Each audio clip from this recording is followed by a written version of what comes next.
Anniversaries in Windsor are not calendar squares, they are pressure cookers. The date returns, the air thickens, and every gesture acquires the weight of law. 1 year after Elizabeth II's passing, the family didn't simply remember, it staged remembrance as strategy. A monarchy survives on atmospheres as much as on constitutions, and this anniversary became a test of who understands that grammar best. William chose the Women's Institute and the hum of ordinary Britain, Charles and Camilla chose Balmoral's granite and a ritual of silence, Harry chose the Wellchild Awards and a promise he has never broken. 3 routes through 1 day, 3 claims to the same legacy, 3 sentences written in the same paragraph that refused to merge. William's selection was not quaint, it was surgical. The WI is not a nostalgia museum of jam and knitting. It is Britain's quiet engine, kitchens that turned ration books into survival during the war, village halls that organize petitions when hospitals close, women who can out-argue a minister between a lemon sponge and a raffle. Elizabeth made the WI her habit and heartbeat from teenage years at Sandringham. She didn't attend because cameras asked her to, she attended because the country breathed there. William walking into that hall was not a sonnet to the past, it was a signature on an inheritance. He came alone on purpose, no Catherine to warm the frame, no children to soften the gaze, and let the room do what it has always done, separate performance from sincerity. He leaned in without a script, tasted a cake without a camera angle, asked questions no aide had bullet pointed. The picture from the day looks simple, because simplicity was the point. Continuity in Windsor is not only a balcony.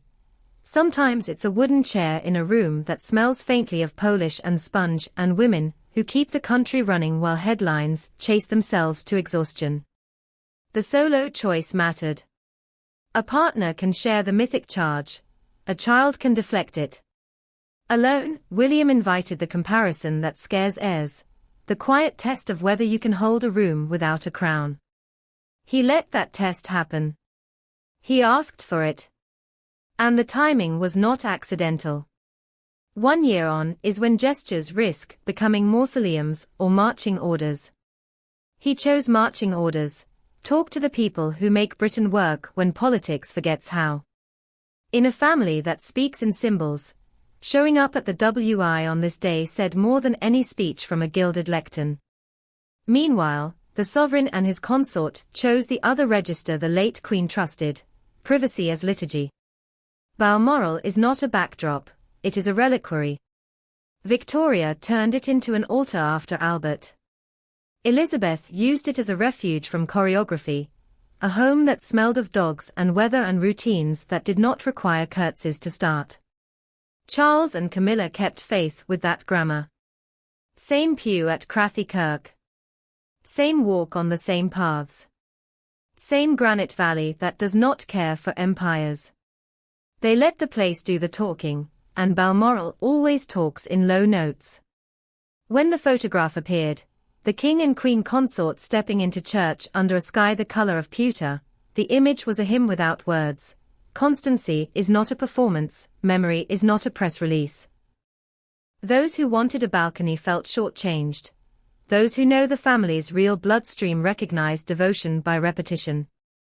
In an age that suspects quiet of being fake, their restraint bordered on rebellious. The low note acquired harmony. The Prime Minister, with his wife beside him, shared the pews. This was not throne room theatre. It was the state's oldest duet, crown and government breathing in the same bar line.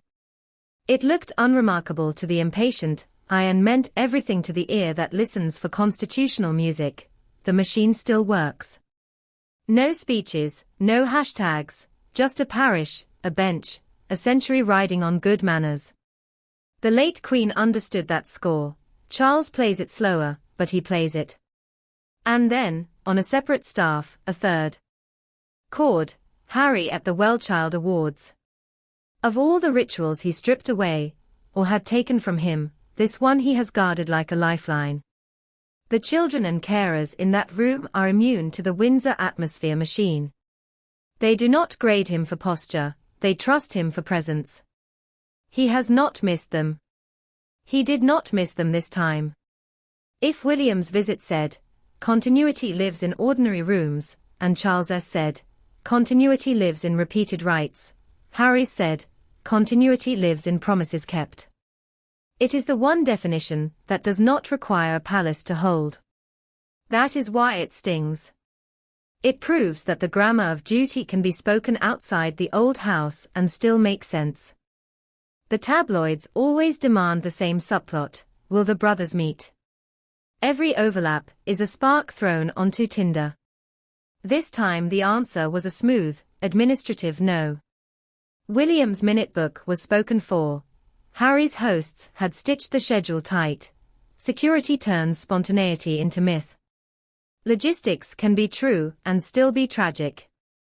Distance rarely arrives as an explosion, it settles as sediment.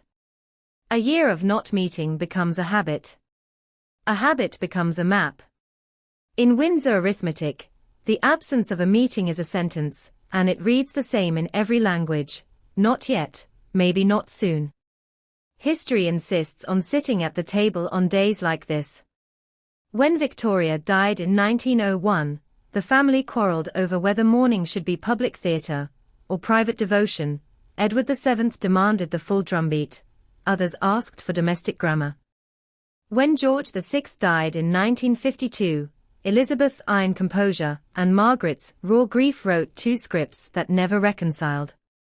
In 1997, after Diana, Balmoral's silence slammed into a nation that wanted visibility, flowers, testimony, and the late Queen had to bend without breaking. The Windsors have always learned the same hard lesson: grief has dialects, and you cannot translate one into the other without losing meaning. This anniversary replayed the old argument with new actors. William's Hall, Charles S. Kirk, Harry's stage, none of them were accidents. Each was a claim on the late sovereign's will, not the legal one, the spiritual one. William argued that her authority came from ordinariness repeated until it became muscle memory. Charles argued it came from ritual repeated until it became bone. Harry argued it came from service repeated until it became reflex. All three were true. The problem is that truth in Windsor is competitive. No one gets the monopoly on Elizabeth. The atmospherics told their smaller stories too. The W.I. Hall carried an odor all Britons over 50 know without being told: floor Polish, tea. A practical cake that tastes of wartime stories grandmothers stopped halfway through because the kettle boiled. William didn't pretend to belong, he behaved as if he remembered. That is the trick. Balmoral carried its own weather, dogs trotting as if they have diplomatic rank, staff who know which door is for grief and which for guests, a Kirk that can reduce history to knees and hymn numbers. Charles has always been a man who wants meaning to earn its keep. He trusts repetition to do the work. The well-child room carried a different kind of gravity: chairs rolled aside, medical pumps humming, courage that does not need cameras to prove itself. Harry understands that environment, because it asks the least and delivers the most. You cannot lie to a sick child, that is why he goes there. Media choreography did what it always does: tried to sand the edges. Friendly pictures were pushed: Camilla with a rescue dog, Charles with a tree, William with sponge and smiles, Harry with a brave teenager, whose eyes explained the whole day better than any caption. The clips softened the noise and smoothed the storylines. But the country that grew up with the late Queen can smell varnish. People of a certain age, the core audience who still measure monarchs by how they handle remembrance, do not need commentary to decode a picture. They saw a future king learning to breathe in the small room, a reigning king letting a place, not a speechwriter, carry the day, a younger son returning to his one unbroken line of duty. They did not see a reconciliation. They did not require one to understand what continuity looks like. There was more conversation behind doors than the public will ever read. The palace likes its verbs soft: reflection, private remembrance, personal engagements. Translated, That means choices were weighed for the message they teach 10 years from now, not the headlines they buy tonight. William's team knows the WI is a lever you can pull without it looking like a lever. It says, I know where my grandmother's magic lived, without shouting it. Charles's office knows Balmoral is the only place where repetition is stronger than performance. It lets the monarch be a son before he is a symbol, and the country tolerates the order in that sentence once a year. Harry's circle knows Wellchild makes criticism look petty, and praise look earned. Even his harshest detractors lower their voice in that room. Each camp played to strength. Each camp declined collision. The absence of noise was the agreement. What does any of this change? More than cynics allow, less than romantics hope. The boarding school arguments and calendar fights within the family will continue in whispers. The photographs will remain policy written in frames. Who appears, who is centered, who steps back. The Prime Minister will sit when invited and stand when required, and that is the duet the Constitution asks for. But a day like this resets tone. It reminds the audience what each actor thinks the play is about. William is betting on the ordinary as inheritance. Charles is betting on ritual as proof of life. Harry is betting on promise as identity. The late Queen was an orchestra conductor who could make all three play the same tune. Her heirs are still rehearsing in separate rooms. By nightfall the files were full, William's head inclined at the exact angle that says, I am listening, Charles's hand at Camilla's elbow with the old-fashioned courtesy that says, we go in together. Harry's posture lowered to a child's eye line, because that is how you meet courage without condescension. 3 chords, 1 day. The song was not triumphant, but it did not need to be.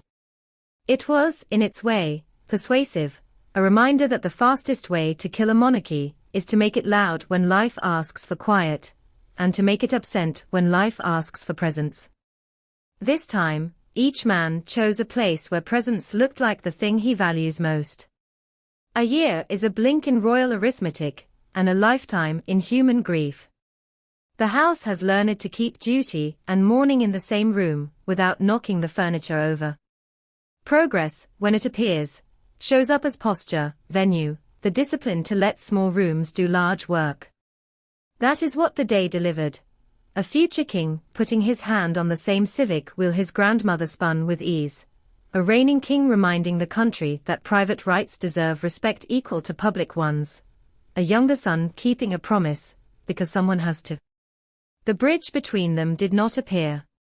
It is being attempted elsewhere, if at all, without countdowns and without cameras, which is the only way such bridges hold. In the end, anniversaries are the crown's clearest mirror. They show what is being repeated on purpose, and what is being allowed to fade. This one showed a family that remains divided in method, but not yet in meaning. William's ordinariness, Charles's ritual, Harry's constancy, 3 ways of saying the same sentence the late Queen never tired of. Service is not a performance, it is a habit. The habits are different now. The habits are sometimes at odds. But they exist, and that is why the thing still breathes. Look at the photographs again. A hall with a tablecloth and a cake that would win a village competition. A kirk where the hymn numbers are older than most cabinets. A stage where a child smiles because a man remembered his name. If you want to know whether the crown understands itself a year after losing its axis, start there. Not with balcony drama, not with the fantasy of a surprise embrace, not with a speech. Start with the rooms that do not need cameras to matter. That is where the late Queen lived. That is where the men who loved her, and were made by her, are learning to live too.